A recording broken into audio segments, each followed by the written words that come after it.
We're going live on that IG too.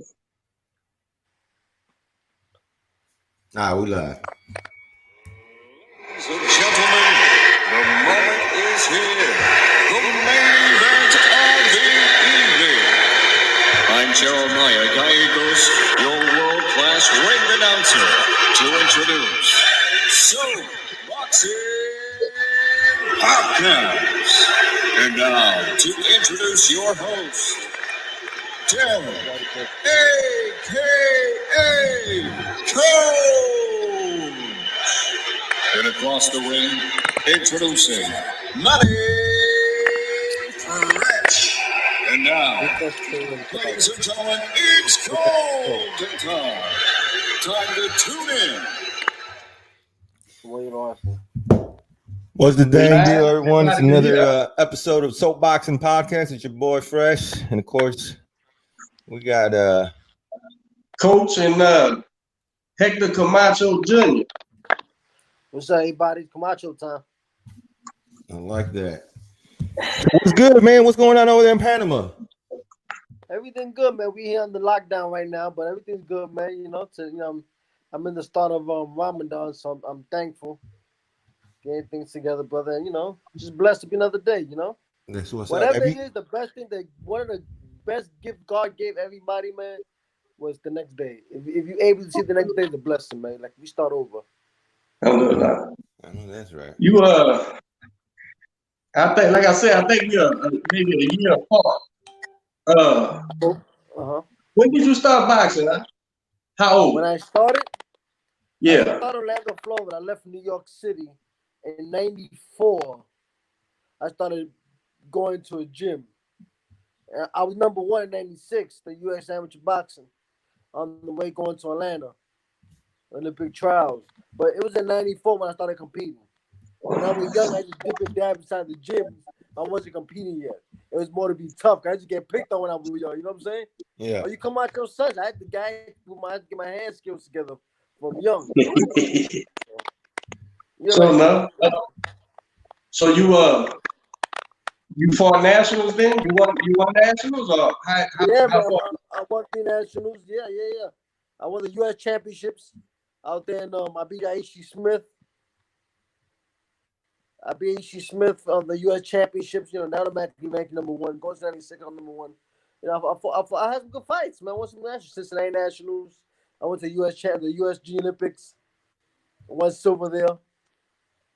Amateur, that's where everything started from. How many fights you had as an amateur? 61. 61? And you Ishii Smith. I beat you 4 times. I fought Zab in the Olympic trials, the opening round. A fight that I thought I won. Oh, yeah? Yeah, we always go back and forth with Zab. We came a couple of times fighting. You was trying to make that Atlanta Olympic team? Was it Atlanta in '96? No, we fought in Oakland. It was the U.S. the Olympic trials in Oakland. Okay. I can't imagine. I never did this before, but I'm gonna show you. You see this? You see this poster behind you? You see it? That's my pops, Whitaker and Taylor. Yeah. I can't see it. I can see the painting. I can't see it. Yeah, that's classic, man. I was watching that fight not so long ago. Those were the good years. All 3 of them signed it. Sweepy, your dad, and Smith. Yeah, I believe Sweepy was main event. My father was on that show. He fought Tony Baltazar. And Taylor fought, remember. Those are 3 great fighters right there, man. Yeah. Absolutely, man. Is that my mic, yo? Is that my mic doing it? No, I don't know. Sure. So, if you fought to amateur, didn't you turn pro about 96, 97? 97, 96, 97. Yeah, I fought USA Boxing, my pro debut with my father. That's what it is with catching nation fight. I was on the card to my USA Boxing. I debut on TV. I fought a guy Lou Martinez. I believe his record was 9-4. Okay. Man, you fought. Man, how many pro fights you had, man? About 60. How many fights you had, man? You get me? Yeah. I can hear you.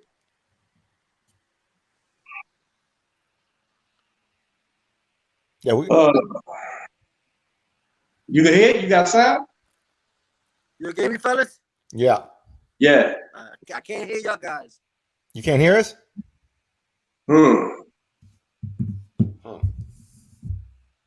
Might be the connection. You still can't hear me? Let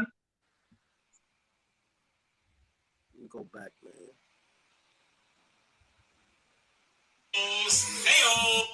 You got sound? He said he's gonna do it again. So we having technical difficulties. I guess because he's probably from he's in Panama. They might be having some issues over there. It's probably a whole different setup for internet and stuff. Who knows, man? If These are the kind of problems we have when we go international. Yeah. We barely figuring out local. Yeah. If it freezes up on us, though, I could. Yeah, you can jump over to IG. Yeah, tell them hit me up on IG.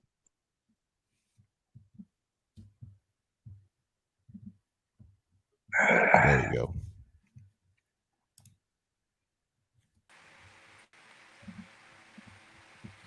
But you can hear me? Yes, sir. All right, we back in business. We back. So in '96, you turned. How many fights total you got right now? Right now, woo, I believe I'm 58, 7. Like close to 70 fights, 69 fights. I remember you fought last year, right? Yeah, I fought last year, man. I came back for last year, heavy again. You know what? Heavy again, man. And I guess that's why I always tell myself I'll come back, and I don't give myself the best chances of really exploiting. You know what I'm saying? Exploding. If I was getting my name out there and take advantage of what it is, and it's the lack of motivation. Now, you had I think it was last year, wasn't it, that you had, and without going too much into detail, but you had an opportunity to come out here and fight in Houston, didn't you? And just contract, it just didn't work out. We signed the contract, we had everything going. Next thing you know, promoter pulled the plug. We called them back and let's work it out. In boxing, my stage, you get all these kind of promoters. I get a lot of phone calls for fights. And I'm clear when it comes to boxing. Like, if we're doing a deal, I don't know you, I'm going to ask for something up front. Advance. Like, I don't know the person. You're not going to hold me up. When it gets to that kind of level where I'm at, I ask those kind of things. If you can't afford to pay me 50% of what you're telling me, then you can't pay me the rest. And that's just standard business we go through. So sometimes they use the person's name. Sometimes the fights don't pan out. Or sometimes the promoter on their part don't come through. I'm talking about the small promoters. I'm not talking about big promoters. Because obviously, big promoters got the big events. They got the network behind them. Like a sure thing almost, But other than that, I mean, you had some ties to Houston as well, don't you? We were talking about earlier about. I don't think I never had a girlfriend out there. Probably a good thing, bro. I come to Dallas a lot. I'm in Dallas often. I pop in out Dallas, San Antonio, but not really Houston. Okay. How you end up in Panama? I fell in love. I fell in love with my wife during that time. I was in Orlando. I was in Florida training. I just had a fight, and I stood in Florida training. I bumped into her one night, and from there, we just clicked and hit it off. From there, became 13 years together. That's where she's from, Panama. That's where she's from. We came back to Panama. She lived with me for a lot, for a period in New York City and Puerto Rico. We live a life of gypsies. We like to roll. I'm always constantly moving back and forth. I enjoy that life. Yeah. That's the blessing along that comes along with being, the fight game. Get to travel, get to see other things. So anyway, yeah, that's how that kicked off. Come to a lot as a top amateur, there's a lot of traveling too. You get stuck on that, and then the pros ain't no different, man. Different camp places, different fights places. It's a traveling man's sport. The only thing in the amateur days, but of course you're younger and you're coming up and you build a camaraderie, you build a team, man. So in the amateur days, man, it was fun. Like it was fun. It was fun. Boxing supposed to be fun. The pro Right. days it was like that, but now it turned more into business.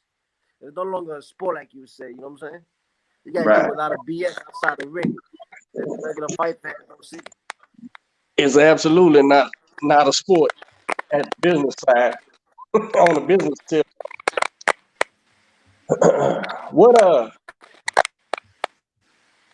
I'm gonna something I always want to know as a you hear me? Just trying to straighten the camera. Okay. I know coming up, bro, from a fight family, man, with several pros and all us kids boxed, and my uncle was a top middleweight out of New Orleans in the '70s, and that's nowhere near of having a dad as a world, all-time great boxer. And as a kid, man, we felt not pressure because it wasn't pressure, but known for boxing. And so you had to defend yourself, had to learn how to fight, the whole deal. Now, having a dad that's a multi-world champion, one of the all-time greats, bro. How, as a kid, how did you cope with that kind of pressure, or did you not feel no pressure, or how was it? Ooh, it had its good and had its bad. The good thing is everywhere I walk, people, hey, that's Camacho. I was signing autographs. I'm 8, 9 years old taking pictures. That came fast to me. My family, my mother's side was opposed. They wasn't too big on that. Come on, they want to keep me away from the people because in their mindset, New York City is bad. We live in a bad neighborhood. We came from the hood. We come from the projects. I wasn't raised in a silver spoon. I came from Spanish Harlem from the hood. So Right. Dangerous. You know what I'm saying? So it was great. It was cool. Everybody go and they knew me. So, that was a cool part of it. The other side of it, I'm Camacho Jr. Those boys in the streets for me to hang out. I won't get tested. I Right. didn't care who. That's the reason why the fuck you come out. You know how to fight. Let's fight. I just get that a lot. Yeah, I can imagine that. Cool, you know what I'm saying? And part of my life in New York, when I lived on 112th Street, 2nd Avenue, they knew I was. My father would come from grandma's house, pick me up, and I was coming by the fly cars and see me. You know what I'm saying? When he came around, the whole block came out. Everybody came out. Then we moved up to 112th in Madison Avenue out there. When I moved over to that building called Los Tres Unidos, my mother's went from the jump. We gonna change your name. Your name we call Hector Lewis. Don't tell nobody you Camacho's son. Because Lewis Camacho. Okay? I did that. I found myself doing it. I found the peace. I actually found who I wanted to be, opposed to being Camacho's son. So I'm getting with the story how my boxing career turned and where it went to. But during that time, I kept it a quiet for like 4 years. That was Camacho's son. Until So it came. I just impressed because from there I learned to play other sports, baseball, basketball, football. You know what I'm saying? Right. So it came with a certain absolute level of I don't know what you would call it, pressure. I know. All day, man. Oh, and there were times I was mad. I used to be mad at my father because shit. People used to tell me, "You ain't Camacho, son. If you Camacho, something you don't live in a pissy hallway, or you don't live in a building in the project Right. like me." I just get that often, and I used to get bothered because my father found on TV. Everybody knew my father was, but I'm still in a pissy hallway. And you know when your mother, your father breaks up, your father always the ass. You know what I'm saying? Always the bad one. Right. In that case, my household, my father was the bad one. So I was having Right. that injected. Yeah. So I started to go with whatever, case now, whatever not, but. So when you moved up to Madison, how old were you then? I was about 12. So about 10 or 14. When I was 14, that's when I moved to Orlando, Florida, when I started pursuing boxing. So that was about mid-90s? Yeah, 90. Yeah, no, that was about 1988, 89, 90, yeah, 92. The Rosario fight was 1985, 86, 85. Yeah. And so First introduced to the boxing ring when he told me to do a flurry. I did a flurry. He picked me up and the whole crowd yelled. The whole guard was going crazy. That was the day I wanted to become a fighter for Rosario. and you remember that? Hell yeah. At that moment, he lifted me up. I told myself, I want to be like my father. I want to be great like him. Huh. And so that's when the seed was planted. That's when the seed was planted. And I grew up with that kind of thing because, I've been seeing the limelight from young. I was in the club at 12, 13, 14 drinking. I lived a fast life because who my father was. Yeah. And when I came into boxing, I wanted to be known for myself. Right. I didn't want to be known as Camacho's son. Like Camacho. So that was my goal in boxing. I become world champion 2 or 3 times. My goal is to be known for myself so I get that respect. And I felt in 2001 when I had an HBO deal and my father wanted to be on the show and I was the main event. My father was the undercard. I reached the highlight of my career during that time. That was my championship, so to speak. Right. I'm gonna tell you something, man. Being a young white kid growing up in the neighborhood, in the hood, I remember rooting, even though Mancini was an Italian. I remember as a white guy, you going, that's our fighter, right? And so when he fought your dad and lost, I was like, man, that damn Camacho, man, he's too good, and it pissed me off. But then he salvaged his rep with me because he whooped Ray Leonard in the Gulf Coast, and I'm the biggest. My hero growing up was Tommy Hearns, right? So we lost to Ray Leonard, and then we won in '89, and they called it a draw, and then your dad demolished them right there close to New Orleans, so I was automatically a Camacho fan again. It's funny how you identify down to that fight. I tell my father, Pops, fights don't count for me. Like the Leonard fight, the Durant fight, but they were absolutely great fighters. My father was a great fighter. Yeah, right. Those kind of wins, Leonard. I love Leonard, man. I love Leonard. Oh, he's great, bro. But Ray those Leonard fights is talk about the Mancini fights. That's my father was his prime. He won his 3rd world championship. That was his goal. Because 3-time Golden Glove champion and 3 times world champion. That was his goal. He reached the Mancini fight. But during those times, they wanted to see my father get his ass kicked. They wanted to see him punished. right. He was cocky. He was confident. He wasn't arrogant. Let's say and I like Floyd. He was a showman. Yeah, Floyd, what you call arrogant. Or was when he was young, when he doing his things. AB falls in that category as far as arrogant. Macho Man wasn't arrogant. Macho Man was good. Huh? He was good. I said Macho Man was great, and the thing is, he understood at the pro level, this is entertainment, man. So he entertained. He was doing it way before. He changed the game. He revolutionized the game. He saw the blueprint for these guys, how to promote themselves. Yes, absolutely. Coming out with all the different characters and stuff, man. That dude was legendary. To this day, you see a lot of fighters fighting. I seen Keith Thurman fight yesterday because Pacquiao was watching.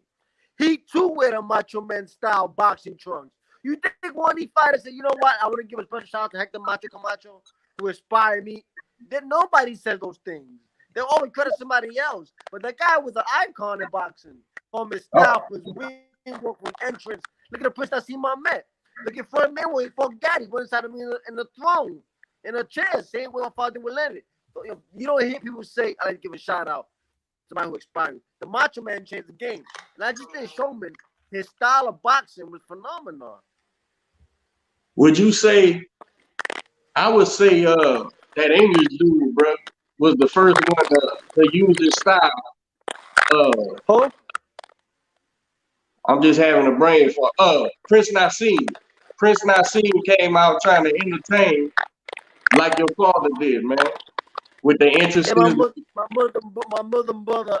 You know what? Yeah, I guess. But he took it to the next level as far as his ring entrance. Like you gotta go in the ring, you know, in a mat in a rug. I mean, he does his own little thing. You know, he put a little more flair to it, I guess. But yeah, he must have copped it. Being, you know, he must have stole it. Being in Southport, yeah, of course. A lot of them have a lot.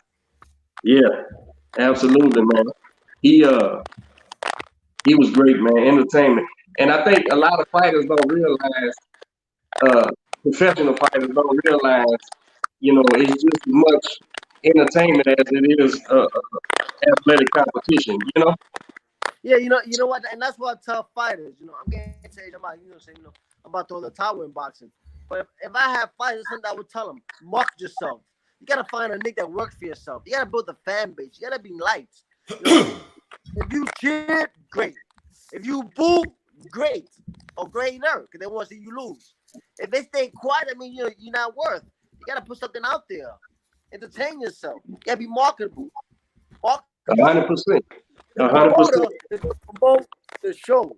He's not gonna promote the fighter. It's rare that a promoter promote a fighter, not a cash cow. And you have to promote the fighter. But meanwhile, they'll promote they brand, their own promotion. So you gotta have a neck. You gotta put butts in the seats. You demand money. Absolutely. Who did you turn pro with? Promoter wise? As a promoter, Yeah. I still independent. I fought for Mike Akery, who had a USA boxing deal for my father. My father had 3 fights left in the network. So I took advantage and I debuted on one of them. And then I didn't sign to a promoter until I signed with American Presents, Dan Goosen. And Okay. then Goosen took me to a Fox Sports ring. Ended up knocking out Howard Warren on Fox Sports. Howard Warren was a fight never been knocked out. I remember. Texas I remember. That was in And Texas. I came with the Fox ladder from Fox. I did a Showtime fight. Then I jumped to HBO. I did a contract with HBO.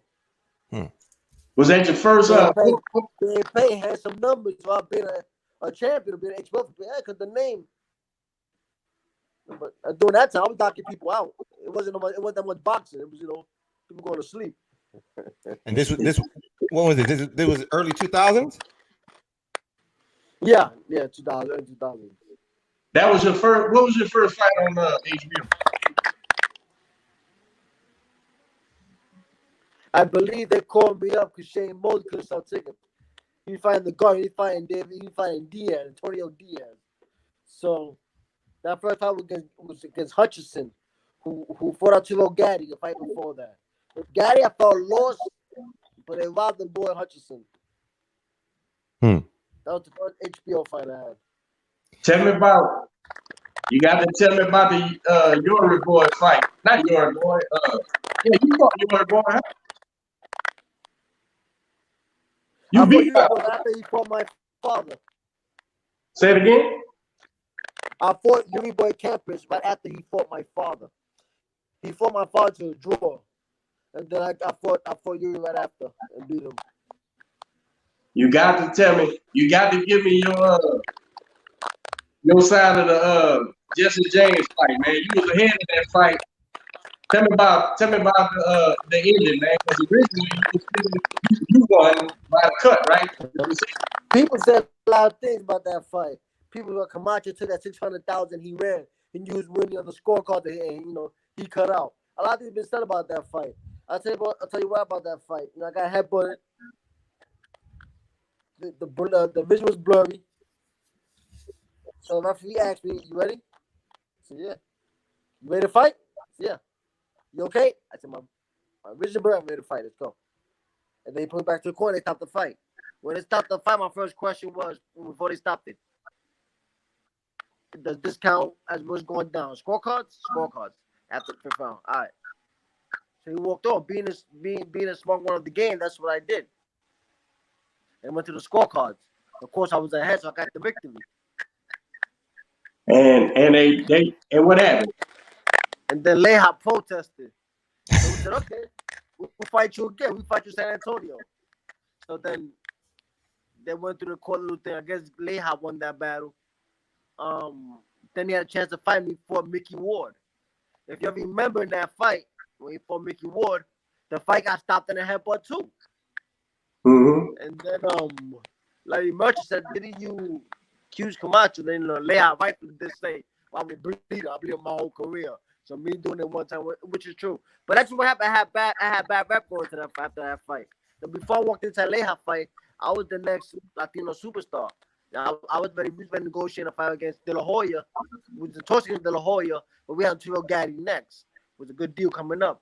So we had to get past Leha. And before that fight, I was a superstar. You know, HBO on my own show, Coney Island, haven't done boxing for years. And this was my coming out party. And after that fight, the next day in the morning, when I looked in the papers, it said Camacho, it said Coward.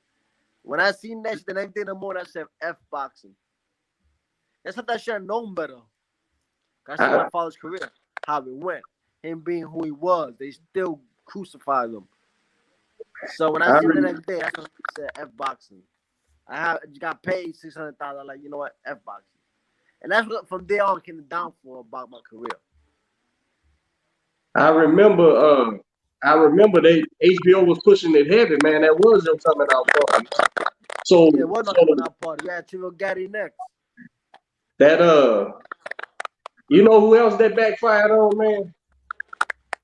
I know Bernard said he was really hurt and he got X-rays and all that shit, but I think once he done tried to pull a point or get a disqualification and it backfired on him, you know, he had to just play it off like he was really hurt. You remember when Chad Dawson dumped him?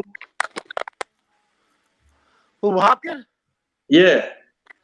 I don't know about that. I don't quite remember that fight. But I would have bet with Hopkins the dog. Oh no. I'm a super Hopkins fan. But what I'm saying is when he got tackled, he was looking at the ref going, oh, my arm. And I figured that was a veteran move saying, take a point. You know, take a point from Chad. Then he gets a 10-8 round. Yeah. No. He probably so. But I do that as well. You persuade judges. You have to do that. Right. You have to do it. In the ring, when the the 10-8. Macho, stop holding. I talked to the referee. Come on, but he's holding me, man. Yo, I gotta hold him. We gotta persuade the judge. Yeah, watch his head, judge. Watch his head. We have to do that. But sometimes this shit backfire. Like when they told you, man, we way ahead on the cards. Yeah. We cut. And then look what happened. A lot of people don't understand boxing, man. A lot of people don't understand. They don't understand boxing, man. Now, I'm not saying no shit about boxing. They don't understand at all. Now, look, I'm not saying do it. I'm not telling young fighters do it. But I'm saying each round matters. And if you get a 10-8 from saying, oh, man, this motherfucker butt man, hurt or whatever, you get the 10-8. It's like skullduggery. It's like you know, art of war. It's art of war is what it is. And that's what it is. It's a fight, man. I knew that. That's what it was, man. I wanted to hear your side, bro, and I knew you was gonna tell me the truth. That's how it is, Doc. That's how it is. Supposed to. I ain't here to hide nothing. Hey, let me tell you something. You know how boxing funny? It works both ways. That fight when Fury fought that kid from the heavyweight fighter from I forgot where, when he had a bad haircut, that bad headbutt, remember? It was a punch. That Tyson Fury was split up. Yeah. They robbed that one boy out of history. If anybody else, they would have stopped that fight. It worked both ways, man. He had a cut from here to here, man. Against that Swedish dude. Yeah, because that Wilder thing had to happen. You lose. They robbed that Swedish boy out of history. Right. And boy, you can see his brain. You can see his brain through that cut.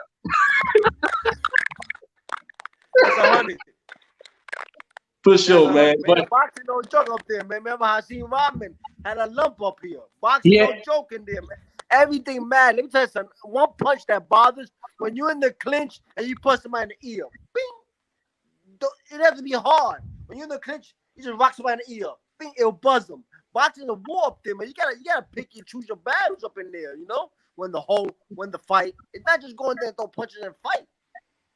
Those are the tricks of the trade, man, that these young guys have no idea about. That Yeah. Hakeem Rodman had a head on his head. I remember he had a lot out here, man. But now that we live, man, uh, give my partner a shout out like you did when you went live. Wayne, you were saying how good he was, how tough he was. Woodrow. Well, my man, well, yeah, I go back. I still remember the fight today. I said that boy's tough. I said that motherfucking white boy is tough. Right. He's tough. I had to keep fighting my fight. I couldn't cruise on him. I was ahead of points. I couldn't cruise. He kept on coming. Yeah, boy, it was tough, man. Yeah, man. Shout out, brother. God bless you, man, and keep punching.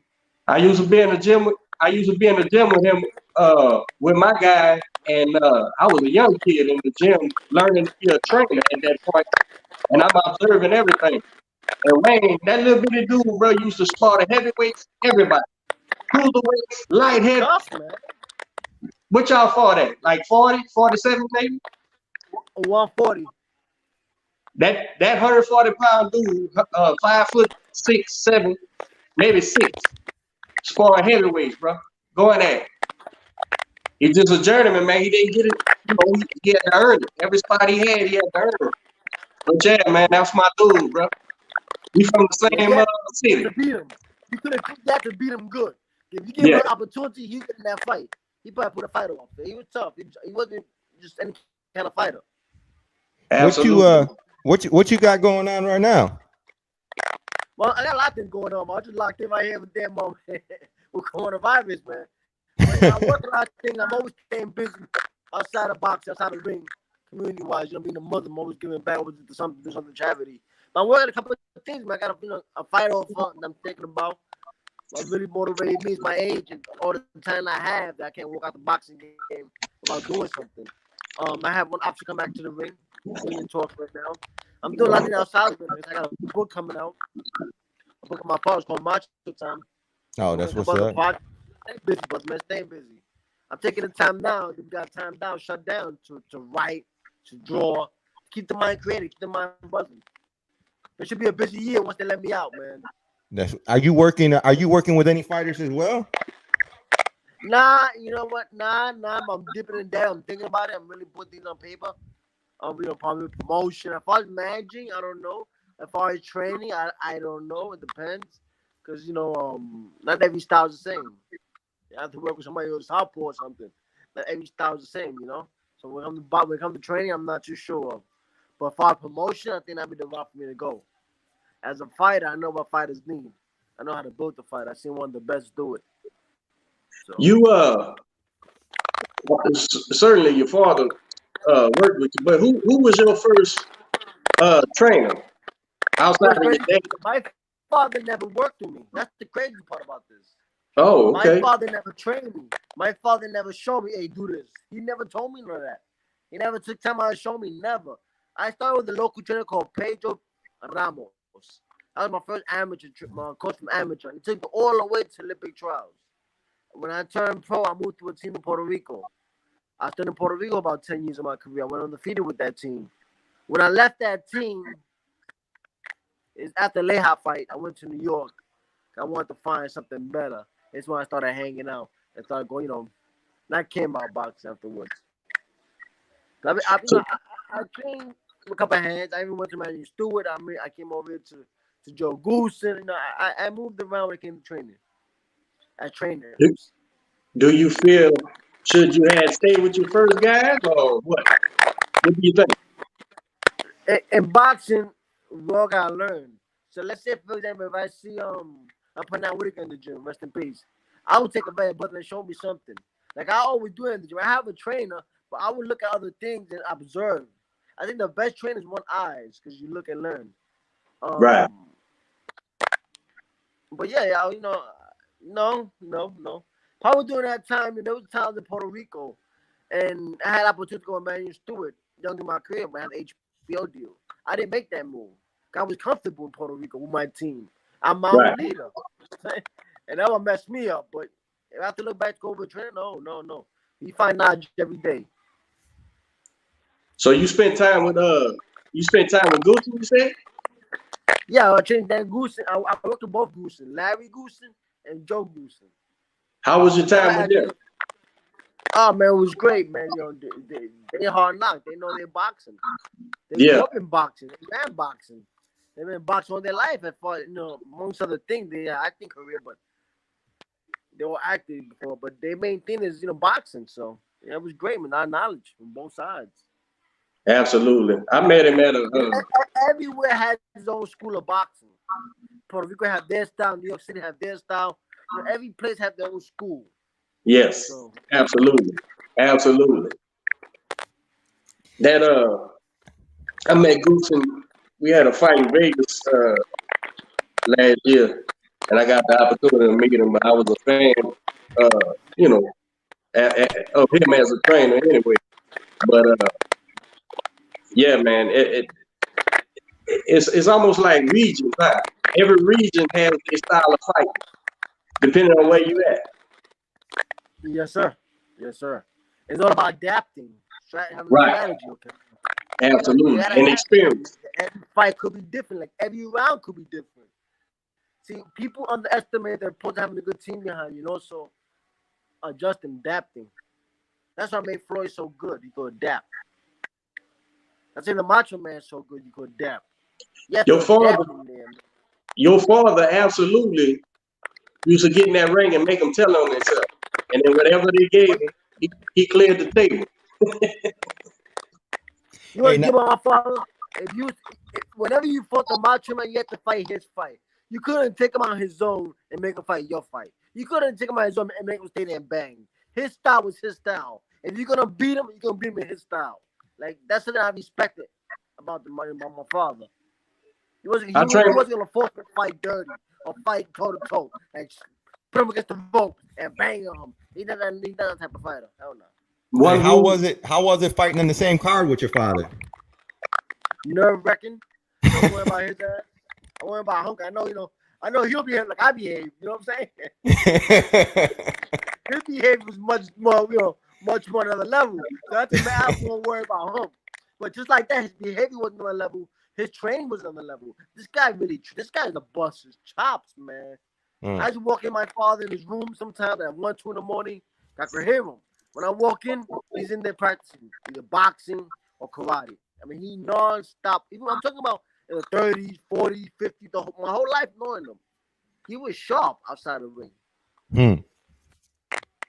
As a rule of thumb, I all my fighters understand he who controls the pace wins the fight, and that's why we work.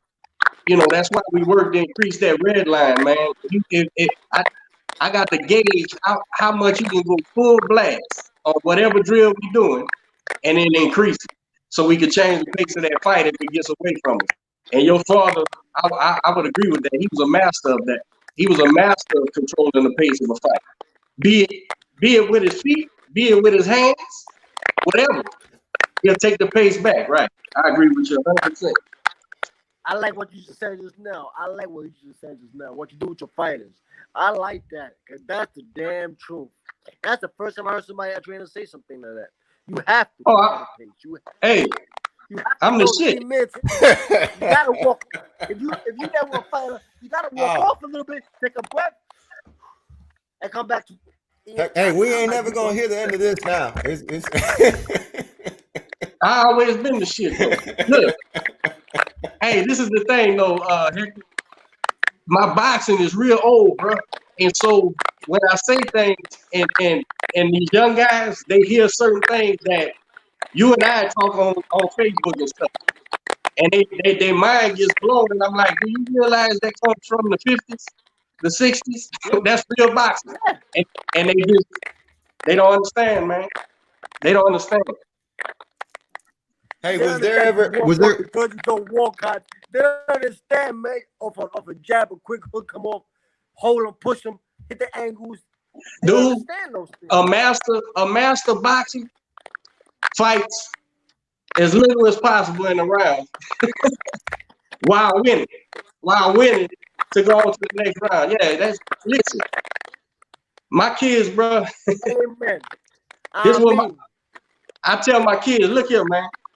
You make sure we gonna split this round up in 45-second intervals.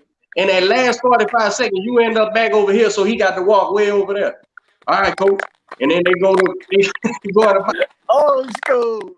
I don't hear guys talk about these things that to me, as a little kid Hey, growing they up lost in it. boxing, you being told this as a kid after you learn your fundamentals. Son, you got 3 minutes. You're gonna break this up and around. So we gonna come take him left, take him right, take him to his corner, walk him back over here, and now he got to walk way over there when it's over with. That shit matters, man. 10 seconds first matter in the fight. Look who we were talking about Ray Leonard, right? And a lot of He people, do that. He does that. a lot of fans, right. A lot of fans say, man, Ray Leonard ain't beat Marvin Hagler. And I say, you don't know what you're looking at. That's the problem. If you watch, and I'm a Marvin Hagler, I'm not a Ray Leonard fan. That ain't my hero. But Ray Leonard was a wizard in that damn fight. Because he wasn't supposed to make it 3-4 rounds, man. And if you listen close, you can hear his corner saying, 30 seconds. Here it comes. Round 1. Let's go back. Let's put another one in the bank. And left Marvin Hagler looking for him. It was the 12th round. He's still looking for him. They can't find him. These kids don't understand, man. Old school boxing. But you know what your blessing is, Derek? You know what your blessing is? You grew up in boxing from your uncle. You grew up in boxing. These new cats don't know what they're talking about. These new cats want to show people shoulder roll. They want to show these boys don't know what they're talking about. They're messing up the game. But you just said you're 100% correct. And your blessing is because you was in the fight game. You were brought up in the fight game. Me too. Listen to this. This is our language. And it makes Listen sense. to this. That's what I tell people, even when I post them on social media, boxing has to make sense. What you just said makes sense. Bring it back to your corner, make him walk. Or use the clinches, make your opponent walk. Make him move his leg. He older you, make him move his leg. Those are old school rules. Those don't change. That's what makes fighters great. If that ain't the truth, then boxing ain't a science and it's just a foot race. I'm telling you, it ain't a foot race. It's a science, and it's mathematics to all this shit. And that's what they don't understand, man. When I was a kid, my father would put boxing gloves on. My father was a big man, right? He was 6'5", 300 pounds, bro. He fought amateur in the service. He was a heavyweight.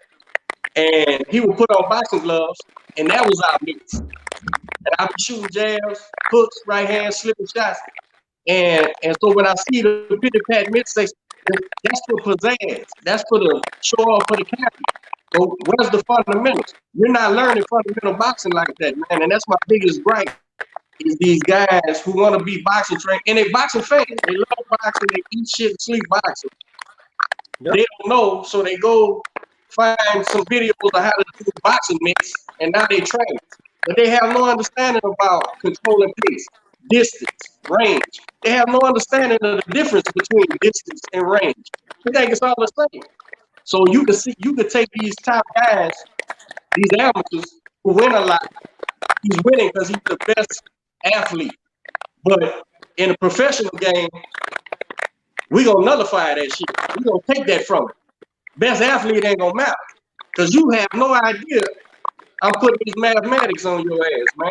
And that's what I love about boxing, brother. That's what I love about the sport, man. I have a kid. I gotta bring him up.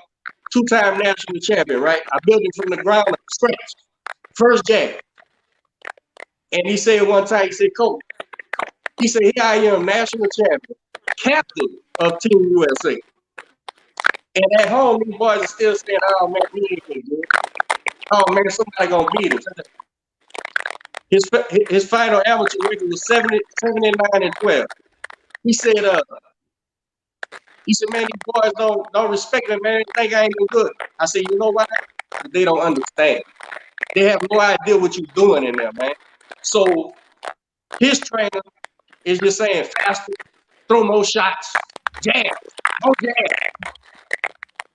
That means I get to win some more because you don't know what the fuck's happening. That's the problem, man. So these guys, rather than get a proper education, man, rather than hook up with people, do a apprenticeship under a trainer and learn the sport. Man, every trainer shares everything. Like you said, you is a famous professional. You in the gym, the Sweetfield talk to you, whoever talk to boxing people love boxing. They'll share everything with you. You guys don't listen, man. They listen with their mouth. Yeah. They Yeah, don't. that's what the old folks like to do. I love it. I used to sit down there and absorb everything. They just want to talk, and they're giving you free game. But Right. these dumb folks want to talk about shoulder roll and leave right hand. Absolutely, man. Absolutely, bro. So Back when in I those find days, those shoulder rolls, they'll break your body apart back in those days. Hit the arms.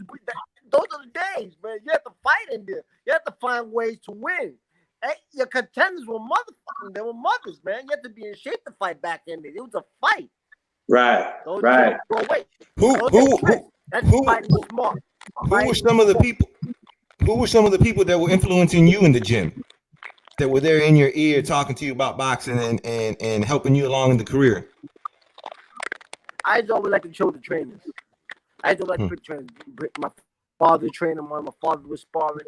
I was standing next to the trainer. He was down telling my father, pick that up. I talk to old folks. Like, if I finish training, I would hang. When I was young, I'm talking about. I hang around the gym and hear what the other trainers, the other fighters are doing with their trainers and ask them. That's the people that got to a brain. But my father from the outside watching him, and me myself watching fights, man. I watch a lot of fights. Hey, was there? For a fighter to impress me, they have to be a damn good fighter. You're not gonna impress me to be a puncher. I mean, I like the science of boxing.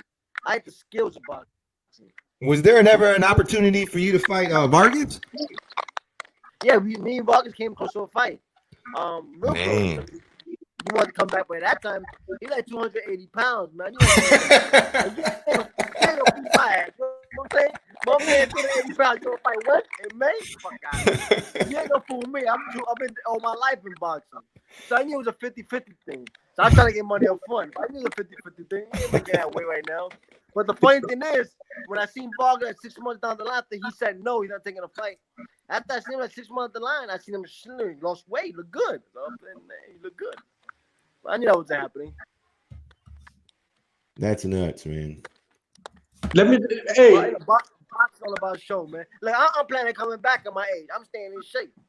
Like I haven't been beat up. I know I could do what's out there in boxing. That's what I mean. What's out there right now? Yeah, a lot of fights out there. People say, hey, he's good. But talent-wise, there ain't too much. There ain't too much. Talent-wise, there isn't too many fighters. Wow. It's the market saturated. Yeah, the market saturated. Everybody's a boxer. Yeah, I agree with you. You know, either they're good athletes and they train their butt off and they ain't shit. Either two things. But skill-wise, you don't see. Either they great athletes and they in great shape. That's one thing. But skill, the art of boxing, you ain't seeing that. Ever since Floyd left, you ain't seen that, man. That's all. Who would you like to get into the ring right now with? Who you see yourself personally, with? I like to challenge myself. I'm a boxer guy. You know, I like as much as I like Earl Spence. I think he's the best fighter out there right now. I would say Earl Spence to test my thing. I like Crawford. I'll aim those. Danny Garcia for me.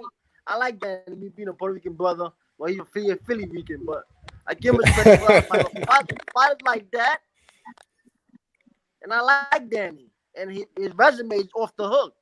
But those ain't what I call a fighter that ain't got skill. You know what I'm saying? It's not one of those top say level fighters. Nah. But they out there. Porter's a hard worker, great athlete. Do you think Earl could ever get back to where he was after that injury? He's born with that natural talent. That's something God gave him. So I agree. And his style was basics. He just mastered every, his basics are real good. He's big, strong, and fundamental, right? I agree with you. But I worry as a trainer, that wasn't a knockout from a punch. You know what I'm saying? Like the brain injury, I just hope they take their time. Rather, before the quarantine, they was talking about, oh, we fine, everything's fine, we gonna get back to sparring and shit. And I was like, man, they ain't no way in the world he should be getting hit in the head, man. They need to slow that process down. And they maybe are. Who knows? I don't know him. I work with Derrick James a little bit, but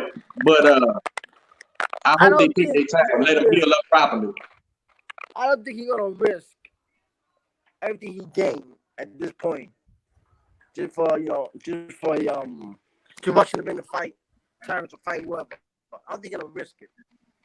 Right. He's gonna go play right now. He can say, you know what, I'll take him 2 years old. They gotta respect that.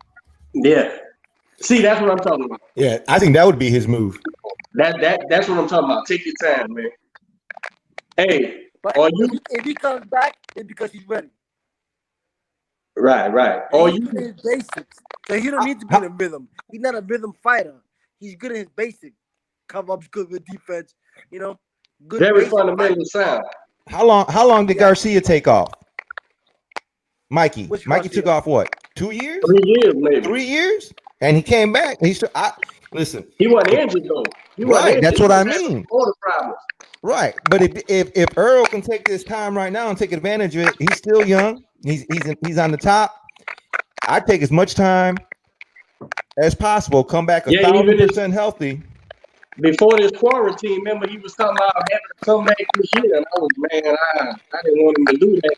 Again, I'm on the outside. That ain't my fight. I don't know what's really going on. They could have been selling a dream because Bob Arum was shitting on him publicly. But yeah, take your time, man, and come back. Macho, let me ask you this: Are you as high up on Bud Crawford as I am? If I'm tied up to what? Are you as impressed and high up on Bud Crawford as I am? I'm very impressed. That guy is great. Man.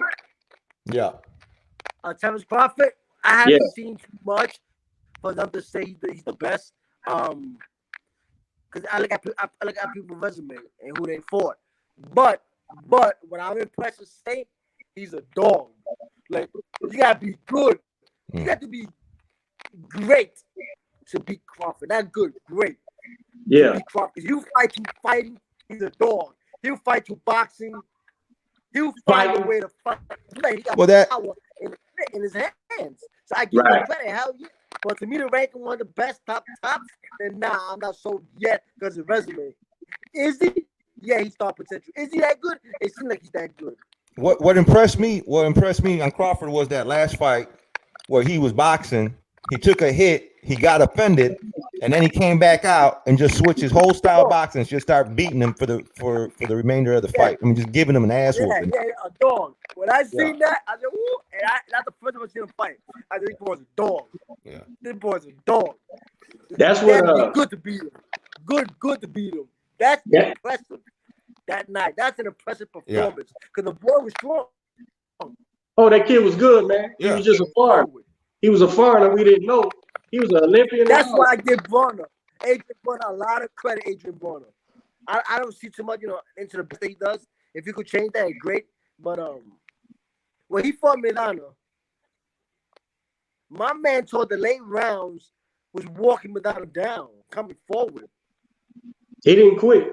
He didn't quit after getting hurt. That's for sure. He came to fight. He kept up. And Floyd fought Milano like 2 fights after that. So that says a lot. You know what I'm saying? Absolutely. I think I'm with you as far as Crawford. He needs the marquee wins over people for it to be all that he can be. Fight Porter, fight Garcia. But that eye test, man, flying colors. I want to see him in there with somebody. But who you got? What you think about Lopez, man? Teofimo. Lopez. I seen him twice. The last fight I checked out, sat down and watched it. How long as the last for? The kid explosive. He's strong. He's in his momentum right now. Like he's hyped right now. When you got a fight that's confident and hyped upon himself, like he believes in himself. He could be dangerous. Now finding a Loma who's experienced, that's a dangerous fight. But the kid want to be great. Obviously, people who behind him believe in him. Yeah. Most important, he believes in himself. So I mean, interesting fight. Like, he fight right now. That this is a big fight coming out party. Man, Absolutely. I got a fighter I've been watching for a while, man. I really like him. I've been trying to talk to coach about him. I don't know, but what do you think about on the female side, Clarissa Shields? I haven't seen too much of female boxing. I don't watch that. She's great. Respect. She's great. I'm telling you, take my word for it. Glad when I see her shadow box, she's strong and she don't boxing game is good. Last female I saw was Layla Ali, and her boxing, was decent. Are you not big on female boxing? Huh? Are you not big on female boxing? Nah, I don't really watch that. I'm not big on boxing no more than I was before. Before I was a fanatic. That's why I was hungry. Now I watch boxing. I love to taste the boxing. Like, I watch 1 round, 2 rounds, tell what's gonna happen. I'll tell you about the style. About the fight, what can happen. I'm not these boys that you don't watch the same substance like you did back in the days. You seen art, you seen talent, you seen shit you could pick up and learn. You watch boxing, you ain't learn too much about boxing nowadays. Like those old school fights, those big fights, you learn from those fights watching them. Hey, you know what I say? I say everybody who's on YouTube, searching drills and mid works and shit. When the fights are right there, they need to be pulling up your Purple Duran. They need to be pulling up your dad. They need to be pulling up all these guys, man. And you can watch the fights, the real fighters, the real talented guys. And y'all rather watch some coach who ain't never produced. He ain't never taught a dog to sit. But you over here, you got all the world's greatest fighters right there, and they ain't watching shit. You ask them about guys. I was in the gym and I said, a great southpaw. I said, man, I got a southpaw now, right? He's 1 year right now. We had one fight in Mexico. And I said, man, let me explain something to you. And I was talking about great southpaws, and I brought up Mike Nunn. And he was like, I said, son, Mike was second to none. Go find out who that is. And then, these guys could pull up these great fighters, man, and won't do it that either. But they'll pull up a trainer with a gimmick. Like I said, ain't never taught shit from shit. And they'll you become a great trainer, brother. You become a great trainer. You've been telling me something. You've been talking to me some language that I don't hear. Those days are gone. But what you said? Yeah, those are many punches. And now you telling me this? These kids, you're right. You're gonna be a great trainer. You gotta study boxing. You gotta love boxing. Study. Yeah. If you're a trainer, you gotta see style. You gotta study. You gotta be watching fights like it used to be. You can't just become a trainer because you watch man do power work. Power work makes you look pretty. Power work when you work on something. You working on shots. You working on combination. You teaching. It's not about looking pretty. Touch. Nah, that got nothing to do with that. Right. You got to. Hell, they don't even know what to look for though. They don't even know what to look for in a trainer. So, the kids, they're willing to fight. They show up and try. They pick the bitch in the ring on the head. Put them in the ring. They lost like a motherfucker. They don't know. But what can you do? That's why, hey. You right now. That's why you got a lot of things going on in boxing. That's why I don't mince my words, bro. If I see a so-called trainer getting kids beat up at the tournaments, at the amateur shows, I'll be behind him in the chairs. Help him out, bro. Stop the damn fight. You don't know what the fuck you doing. He don't know what he's doing. Stop the fight. It's sad, but it's part of the game now. You gotta change boxing, man. There's no reason why you should have commentators, people calling fights, hosting fights, if they've never been in the ring before. It can't be possible. Boxers have to get more involved in boxing. Old school trainers get more involved in boxing. But we won't lose our custom in boxing. We're losing it. I told the guy, I said, man, there's still branches of them old trees, man. You just gotta know where to look. And they, it ain't in the cardio fitness boxing class. That's a damn sure. You got and the old, trainers. I'm 43, bro. 40. I made 44 in January, and I said I don't even waste my time with certain guys. I pick up and be like, nah, man. Yeah, I have a little tryout and be like, nah, man, this ain't gonna work. It takes a while for a trainer to get a litmus test like that. You know what I'm saying? To say, what do I need to see out this kid before I even waste my time?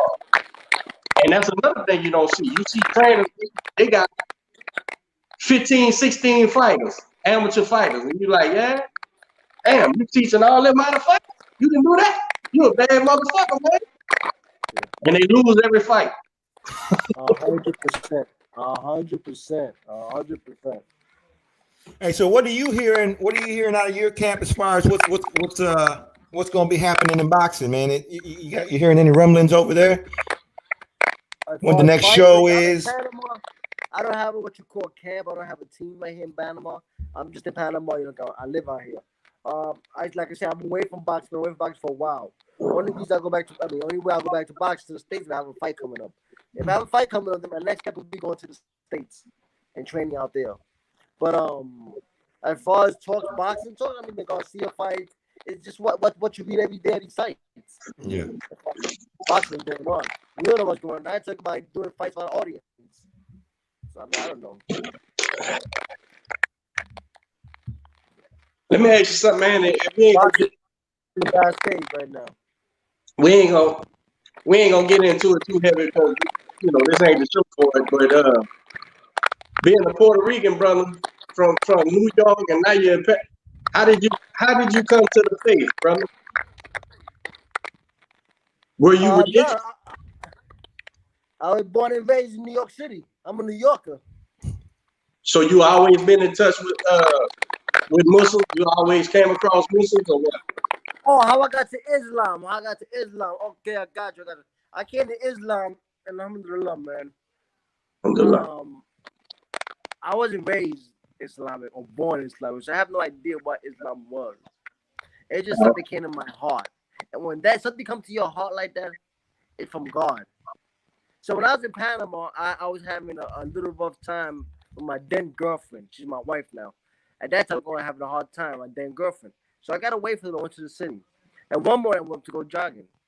When I got jogging, I passed through a masjid, but I didn't know the name of it. So when I passed by, I heard the Han, but I didn't know what it was either. So I asked the guy in front, yo, what they singing? No, they're not singing. So wait. I asked the guy, yo, what's that? What they singing? What is that? Can I see? He said, I went and I peeked in real quick. I seen the floor. Now I came back out and I asked him again, what is that? No, they praying. I said, prayer? Get out of here. What's that? Muslim. Cool. I went home, bro, back to my room. During that night, I was going through hard times with my wife. I asked God. I've always been a person of God, man. I was raised at every Puerto Rican, every Latino. I was a Catholic at first. Right. Something didn't sit right with me. I was Catholic. But I kept on a spiritual level, looking, in tune. Definitely I became a Christian. Cool. It was different. It was fun. I felt like I was getting somewhere. But during that time, I was going to my mom, my wife, my girlfriend at the time, saying, God, please, brother, guide me. I need your help. Guide me, please. I'm here in a country that's not mine. Guide me. I'm about to lose it, man. I'm going to go to jail. Guide me. And the next morning, I woke up and I stopped by the mosque. So when I got back to the hotel after my run, I started looking it up on my phone, Islam. Then I asked a friend of mine. No, look how it works. Then the next day, I went to the boxing gym, and a guy who was a bodyguard for my father called Eddie Hamilton, for my father, Prince Nassim, my man, for a lot of houses, and he's a bodyguard. He came to the gym, and I finished my work, and I was walking out, see a big muscle guy. So I looked at him, I looked at my guy Panama. When I went over, it was my boy Panama. Hey, what up, man? So, we talked a little bit in Panama, staying in the hotel, man. I need some help, man. I'm going through some hard times. You stay in one of my places. And then I supposed to, I want to become, you know any Muslims? Like, yeah, my good friend who owns a perfume shop is Muslim. But he's not. So he took me over to the spot. And I met the guy who was a Muslim. He told me, yeah, we was doing Ramadan at the time too. Then let's go to the masjid. Take a shahada. I just went. It just felt right. Nobody had to convince me. The feeling I felt, I'm in the right path.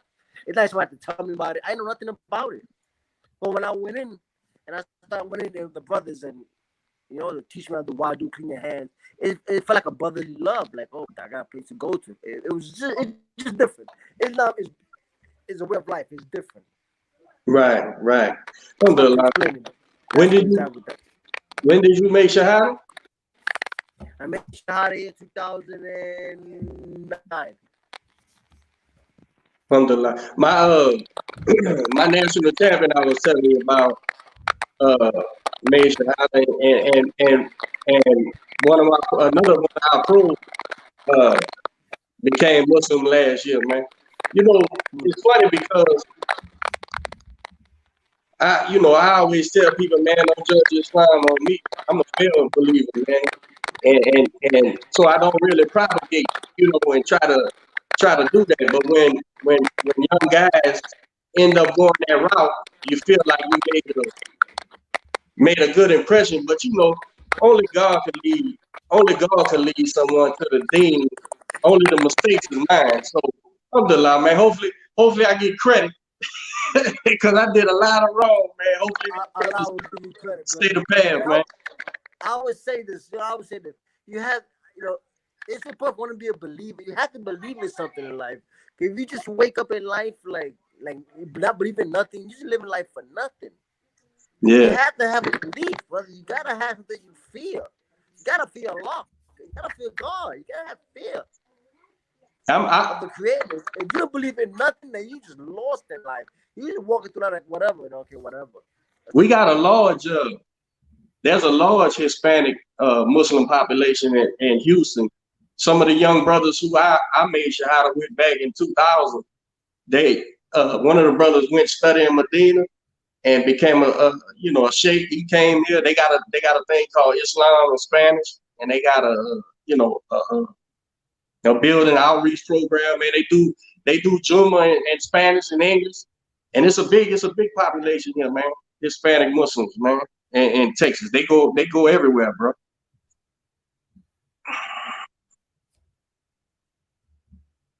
Lost that signal, huh? Did we? Can you hear us, Macho? He probably froze up. Yeah.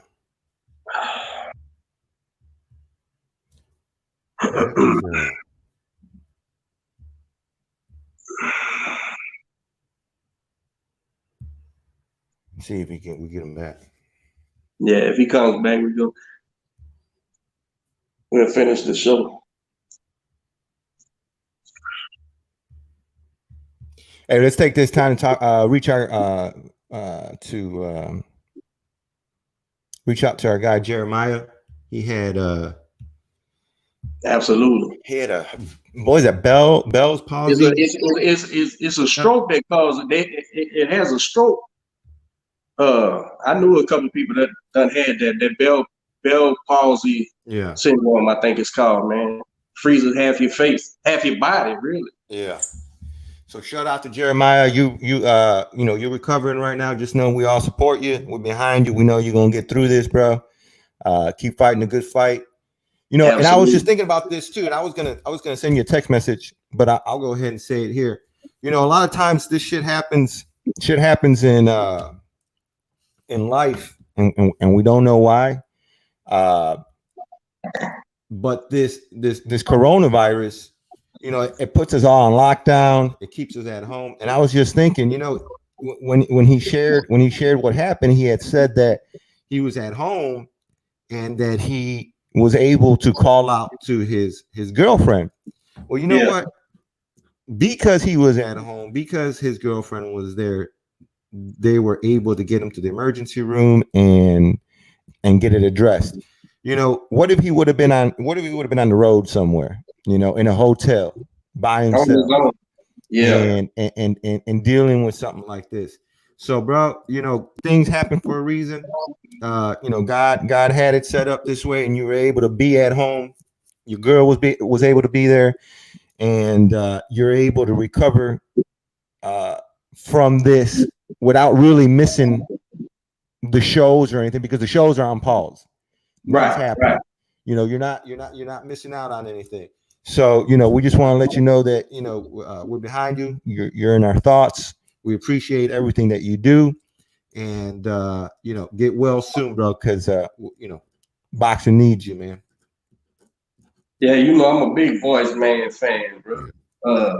He's usually my link to the local fights. If we don't have nothing on it, he always goes live, bro, so I can see all the action, man. That's my guy, man. And it was nothing. I reached out to him once and said, man, make me an intro, man. Yeah. And he did it like it was nothing, man. I like that guy, bro. And we believers over here, so we put him in the prayers, man, and he'll recover, man. Yeah. Hell, I seen him. He's been doing little shout out vids since, and he still got it. He still got it. Yeah. He did it yesterday for his recovery, and he did something for us that I'll probably be releasing today. So he did, and it's a surprise. I'll share it later. It's cool though. But yeah, man. Jeremiah, bro, get well soon. What else we got going on? I was listening to a podcast yesterday with Lou DeBella, and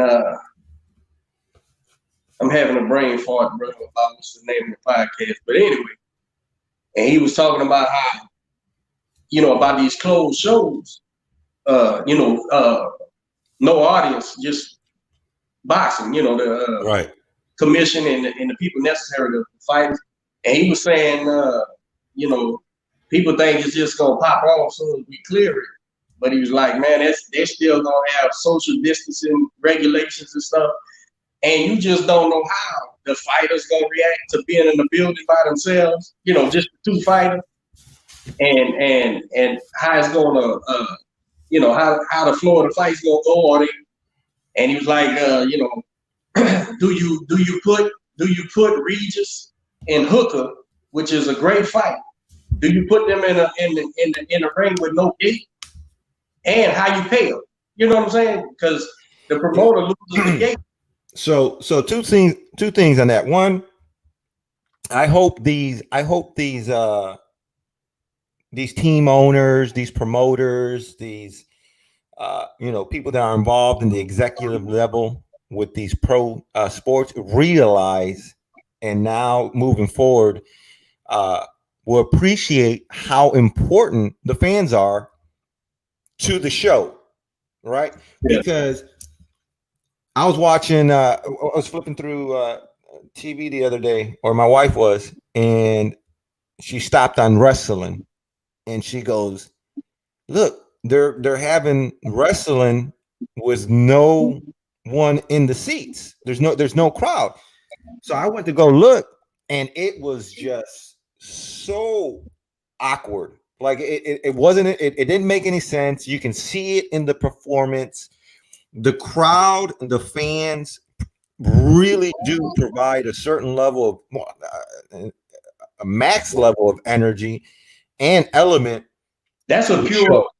And so what you just said, as far as Regis and Hooker, I wouldn't waste a show like that on an empty stage. Now, not to knock anyone else, but maybe to keep fans entertained, or for trial and error basis. Yeah, I would probably put on a couple shows, but it wouldn't be an A-list show or an A-list card where you have some big names on there. So it's going to be interesting, and you're right. It's going to be a slow rollout with the social distancing and now. What I would recommend, my first thought was, if you are going to do shit like that, I would have a fan like the fans cheering on the speaker system. Like the old TV shows, the applause, right? Well, they still do it. They still do that shit at the lab stadiums. They'll add it to bring up the. Yeah, you know who got caught doing that? Probably the Patriots. No, the trash ass Atlanta Falcons, because they didn't have no turnout. and they were filtering crowd noise through the speakers. But Yeah. you know, that's them garbage ass crowds. But I'm gonna tell you something, man. Now I ain't no wrestling fan, but I watched wrestling as a kid. You know, the Brian Erics and you know, all the old school, you know, in the 80s.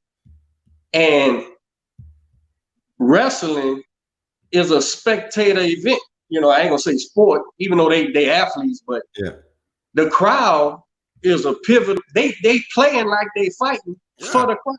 That's all you're doing. You fake fighting for the crowd. So how the hell you gonna fake fight for no crowd?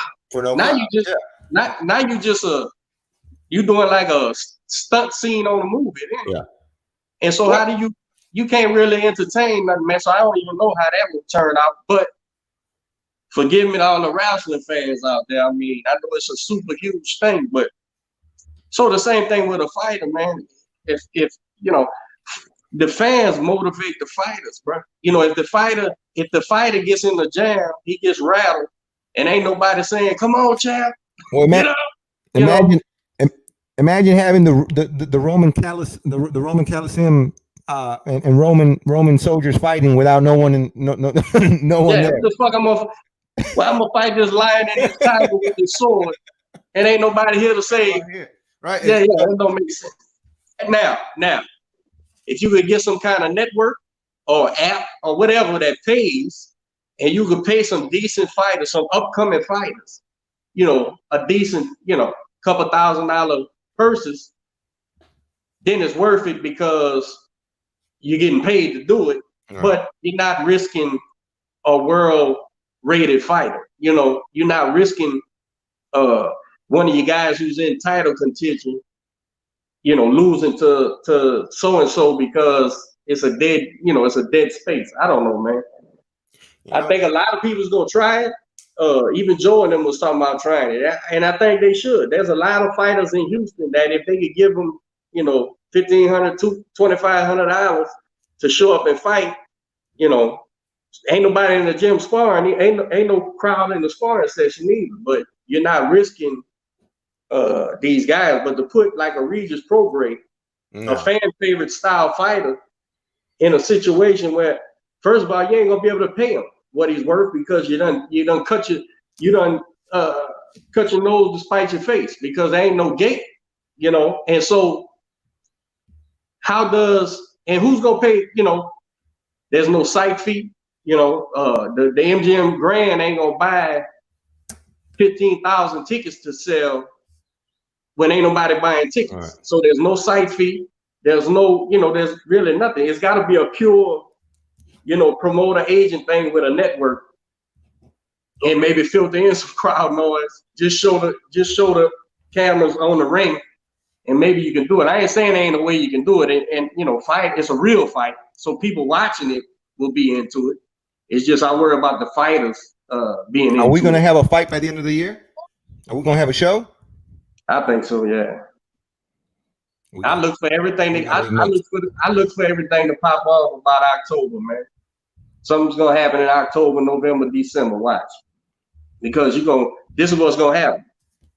Now you're gonna have a bunch of fighters who don't get in shape anyway that'll go fight, but real fighters, you know, this thing's over. And what we in, bro? April, May? April, end of April. So in July, the promoters get a date for September or October, whatever. And they pick the fighters and you know, the ticket sellers get their tickets and stuff. And then they got 2 months to get ready for the fight. And I'm purely just guessing, because what the fuck do I know? I don't know. I don't know when this thing's going to end. Nobody knows. But I'm thinking through the summertime, this thing will disappear, and then we'll go October sometime, man. Well, if everyone goes out and drinks their Lysol and injects themselves with disinfectant, we'll be good by. I get a shot this morning, man. Right to the dome. Right to the dome, man. I got bubble dust out. What can you do? Well, I don't think Macho's going to be coming back. Yeah, I think we was having we got enough talking to each other. I think we got some good stuff, but We was having a little bit of internet lag, but it was good, man. Yeah, it was good seeing him. Talking about his dad. He's got a book coming out. I know he already had another book. He out there in Panama, living the dream. Yeah, man. And we'll make sure to get some of that, some copies and push it for him, bro. For sure. But yeah, man, good stuff. Anything else? Y'all still stay safe out there, man. Still wash your ass and wash your hands and stay home, bro. If you ain't got no reason to be out there, don't go out there, man, because we don't know if this thing might turn into a second thing, because people go out thinking the coast is clear, and clearly we ain't getting good information from our leaders, because it's never happened before in the last 50 years. So they just guessing too. I mean, and everyone throwing shit at the wall saying wear a mask, don't go out. But if you go out, don't wear a mask, but you gotta wear a mask. And disinfectant works on Tuesdays and Thursdays, but it doesn't work on. We don't know, man. But at the end of the day, you got to use common sense. Yes. We're grown ass adults. You know what you should and shouldn't be doing.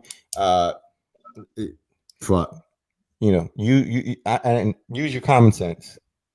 Absolutely, man. That's all you can do, man.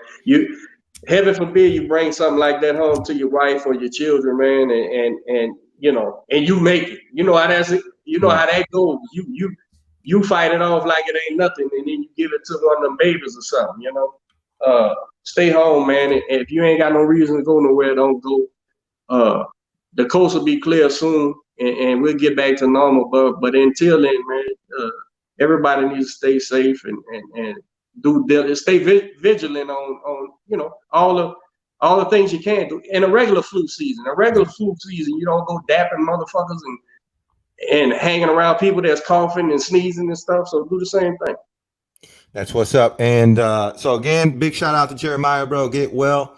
Hey, I want to take this time right now to personally invite Marlene Esparza back on the show, man. We had you on last year.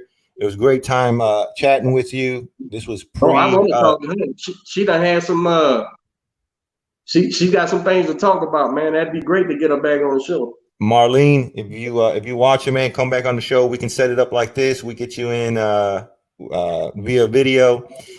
Is there anybody that you like to come see on the show, Coach? Anybody? No. Oh, once I get Clarissa, I'm done. Why don't we keep doing it? I'll be Clarissa.